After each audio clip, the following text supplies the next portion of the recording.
ஊதிய குழு அப்படிங்கிறது என்னன்னா ஊதியம் சம்பளம் கொடுக்கறது. இப்போ மத்திய அரசு ஊழியர்கள் இருக்காங்க, ஓய்வூதியதாரர்கள் இருக்காங்க. ஸோ அவங்களுக்கு வந்து எவ்வளோ சம்பளம் கொடுக்கணும், எவ்வளோ ஓய்வூதியம் கொடுக்கணும், இது தொடர்பாக ஆய்வு செஞ்சு அதுக்கான பரிந்துரைகளை வழங்கக்கூடிய ஒரு குழு தான் ஊதிய குழு. இது வந்து 10 ஆண்டுகளுக்கு ஒரு முறை அமைக்கப்படுகிறது. இப்போ அமைக்கப்பட்டது பாத்தீங்கன்னா எத்தனையாவது ஊதிய குழு அப்படின்னா 8வது ஊதிய குழு அமைச்சிருக்காங்க. அரசு ஊழியர்களுக்காக தான் இந்த ஊதிய குழு.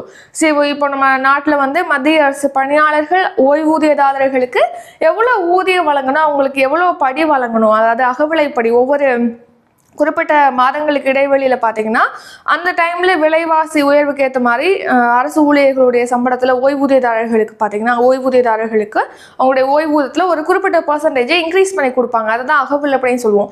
ஸோ ஓய்வூதியம் எவ்வளவு கொடுக்கணும், ஊதியம் எவ்வளவு கொடுக்கணும், அகவிலைப்படி எவ்வளவு கொடுக்கணும், இது தொடர்பாக ஆய்வு செய்யறதுக்காக 8வது ஊதிய குழுவை இப்போ மத்திய அரசு அமைச்சிருக்கு. அதுக்கு மத்திய அமைச்சரவை ஒப்புதல் வழங்கியிருக்காங்க ரீசெண்டா. இதுக்கு முன்னாடி 7வது ஊதிய குழு அப்படிங்கிறது 2016ஆம் ஆண்டு அமைக்கப்பட்டது. இப்போ 2026ஆம் ஆண்டோட இதோட பதவிக்காலம் நிறைவடையுது. ஸோ பார்த்தீங்கன்னா 10 ஆண்டுகளுக்கு ஒரு முறை அமைக்கப்படுது. இதுல நம்ம பார்த்தோம்னா தெரிஞ்சிடும். ஸோ இப்போ இந்த ஊதிய குழு அமைக்கிறதன் மூலமா பார்த்தீங்கன்னா நம்ம இந்தியாவில் ஒர்க் பண்ணக்கூடிய 49 லட்சத்துக்கும் அதிகமான மத்திய அரசு ஊழியர்கள், அடுத்து 65 லட்சத்துக்கும் அதிகமான ஓய்வூதியதாரர்கள் வந்து பயன்பெறுவாங்க அப்படின்னு சொல்லிட்டு தெரிவிச்சிருக்காங்க.